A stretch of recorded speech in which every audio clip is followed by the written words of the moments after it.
What's going on, guys? My name is Eldenero and welcome to episode 112 of my FIFA 15 career mode with Manchester United. We're starting this episode off with deadline day in full swing, 9 hours to go, and I saw Juan Jesus was out of contract at the end of the season, so I decided to go and offer him one because I had a look at my defence, and Juan Jesus at the age of 28 has got 83 overall, which is pretty good.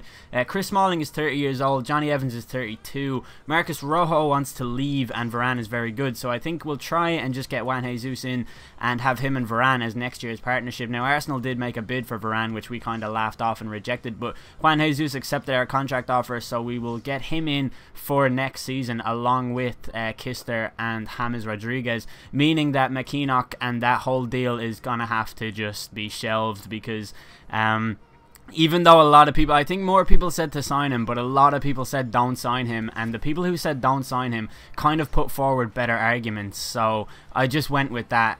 Leicester City, my old club, made a bid for Marcus Rojo, and ordinarily I would actually have accepted this because I'd put Antonio Vitas in as the backup centre-back because I think he will grow into something good, but you know what, I just decided to reject it. There was 3 hours left on the clock, and none of that money will be able to be used by me again, ever, because they don't carry it over to next season anymore with the wage thing like last year.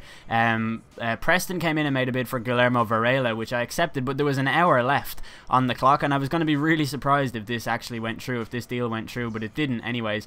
We got the message, we got the transfer offer, we accepted it in the hope that it would go through, but with an hour to go, that wound down, and the only news information we got was a job offer from Greece, which I rejected, and the news from the Barclays Premier League telling me that the bid was rejected. So I don't know why they went for that bid with an hour to go. Like, I think the deadline day thing needs a bit of an overhaul on career mode. I really do like that it gets to the last day and you get a little bit more time than you ordinarily would in order to finish those deals, but I don't think 10 hours is enough. And what I really dislike is that if you have any ongoing bids that are in the process of negotiations or whatever, you don't actually get informed of them until 6 hours are remaining, so it takes 4 hours to process those bids. And we all know from real life, from watching deadline day as it unfolds on Sky Sports News, that deals can go through at like 11:59 in some cases. I think the Premier League is different, but I do remember Robbie Keane being confirmed as a very late signing for Celtic before, and I just think it's a little bit stupid. But the squad report is on the screen. One thing I noticed, you'll probably see it right here, Matteo Signorini, he's gone up 1 rating, right? But if you look, it's only his mentals that have increased and his technicals haven't increased at all. Now, this happens with a few players on career mode. Alberto Jordan is another one, but I remember it happened with Julian Brandt and a couple of other players throughout my Leicester City career mode, and I'm wondering, does anybody know how to fix that problem? Because we've sent players with that problem out on loan before and not had it be resolved. So what happens is their ratings will go up, as Signorini's did. He's gone up to a 76 now, but it's only his mental stats that have increased. So even though his overall is going up, his technical stats aren't actually increasing at all. So ultimately he's not actually getting any better. There's no difference really between him as a 75 or a 76, because it's only an increase in mental stats. Like, they don't really make a difference. So that really bothers me, because these players are getting first team football regularly. Julian Brandt got so many games for Leicester City. He only ever went up 2 ratings and none of them were technical stats. So if anybody knows what that is all about, like, I kind of get the impression that those players are now unusable forever. Like, they'll never achieve their potential and that's the end of that. But we go into our first game of the episode. It's against Sunderland and it's in the FA Cup. Now, Sunderland have kind of transformed themselves into an invincible club, and this goal from Connor Wickham in the 9th minute kind of exemplifies what I'm talking about. This made me incredibly angry because I think David De Gea should be getting this. It's a basic bread and butter shot towards the near post and the goalkeeper just has no answer for it, and that was a little bit infuriating. But the way that Sunderland passed the ball around was reminiscent of Hull City in their heyday, which is a sentence that nobody has ever said before. But it's mental how they're just so good at the game. But Huppertz came forward in the 29th minute. His strike was saved by Pantilimon and then it bounced off of Moreno in defence and it went in. It was an own goal, so we did manage to get the equaliser in there. Unfortunately, no one on our team can celebrate it, but that's the way that it was. At least we got that equaliser. Then in the 47th minute, Sunderland came forward with the ball being knocked down to Cedric, the defender, as he puts it wide with his left foot, but that came very close to rifling into that top corner. Then as we approach the hour mark of the game, Mavrias plays the ball wide to Van Aanholt, who backheels it into Connor Wickham, who plays it into Mavrias, who gets it once more. Inside the box, Mavrias has enough space to turn around 3 defenders and play it into Van Wolfswinkel. It was eventually cleared away, but headed back to Van Wolfswinkel onto Liam Bridcut, who does really well inside the box to get that shot away. But it's Liam Bridcut, you know what I mean? Like, sometimes you play against teams and they play with such ridiculous fluidity and fast play that any player can be on the end of a ridiculous shot or whatever. But the ball comes into Schürrle from Jeffrey Schlupp in the 74th minute. His shot was saved, and then Sunderland came forward in the 77th minute with Bridcut on the ball as he plays it wide to Mavrias, who had a lively game on that left hand side. He goes back to Van Aanholt, who puts in a perfect cross to Davies in the box, who gets in ahead of Antonio Vitas and manages to find that back of the net to put the Mackems in front with just 10 minutes to go. And we had to respond to that immediately. I went to a high pressure all out attack, and Javier Hernandez picks the ball up on the edge of the box with plenty of options around him, but he plays it into Memphis Depay, who goes on a run around 2 defenders and belts it into the top corner to make it 2-2 and fight back just as we did against Birmingham in order to earn a replay against Sunderland. But we'd have a chance to win the game with Memphis Depay's header being tipped wide by the goalkeeper. You wouldn't have seen it even unless you saw the replay, but the way the goalkeeper got to that was ridiculous. We get a draw against Sunderland, who are proving to be a little bit of a nuisance to play against at the moment.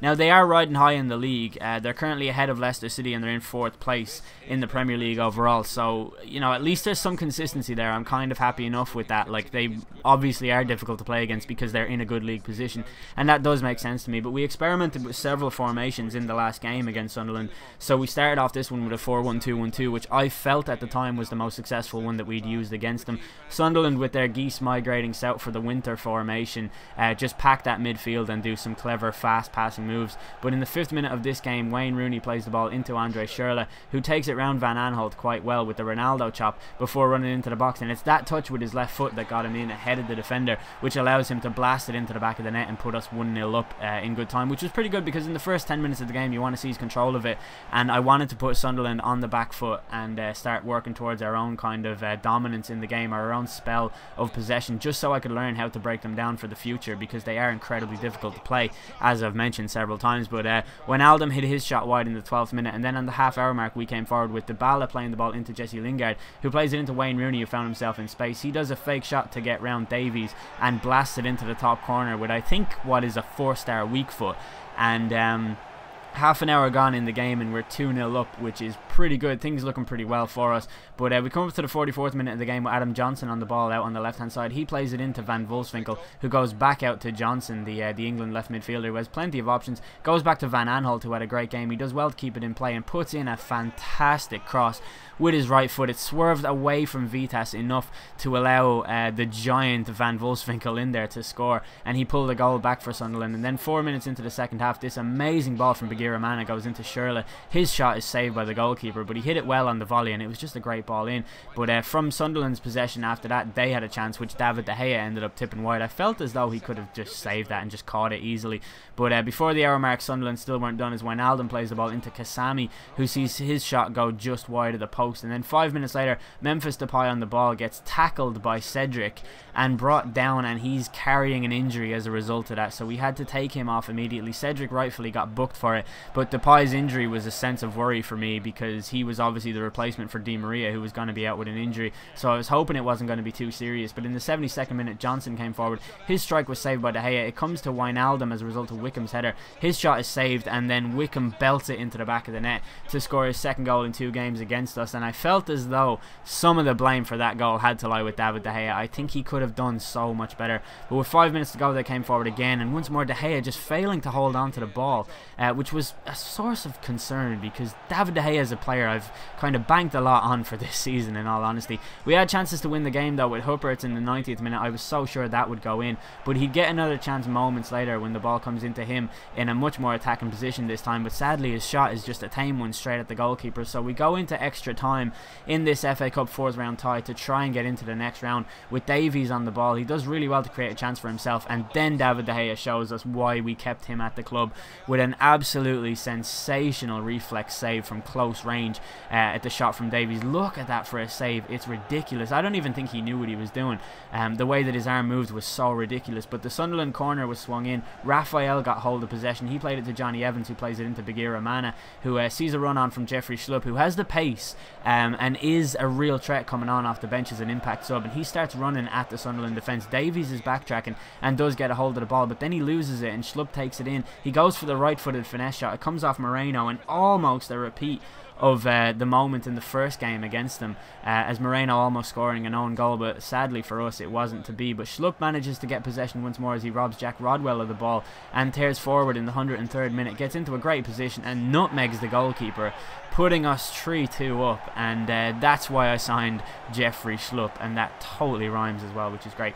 But yeah, you can't really knock Jeffrey Schlupp for doing things like that. He's so good. After that, we tried to just hold on to possession and be as comfortable as we could, but that was kind of unraveling a little bit as Mavrias gets hold of the ball off of Huppertz. He plays it into Wickham, who finds Davies in a great position. His shot is saved. The rebound, you would imagine, would be cleared by Huppertz, but it wasn't, and Wickham gets a hold of it and amazingly fails to find the back of the net as David De Gea produces another world-class save. That's how the game ends. We're going into the next round. We did it the hard way, just as we did against Birmingham, and we find that Memphis Depay is going to miss 2 months of play with a broken elbow. So that's pretty much the worst news, because we signed him to cover for our other injured player, Angel Di Maria, who will be back in action in about 4 weeks time in the game, but we've given him away to sign Memphis Depay, who's going to miss 2 months. And I had a feeling, like, I kind of gambled signing Depay. I gambled. I didn't think that you guys would appreciate me giving away Di Maria like that or whatever. And I also just gambled with the idea of getting rid of Di Maria itself in the game. But, you know, it's come back to bite me, and that's what happens sometimes. So that's pretty rough. It's going to be a rough few months at the end of the season. But that's the end of this episode. Hopefully you guys enjoyed it. If you did, please do leave a like. That would be much appreciated. I've been Elden Hero. Thanks for watching.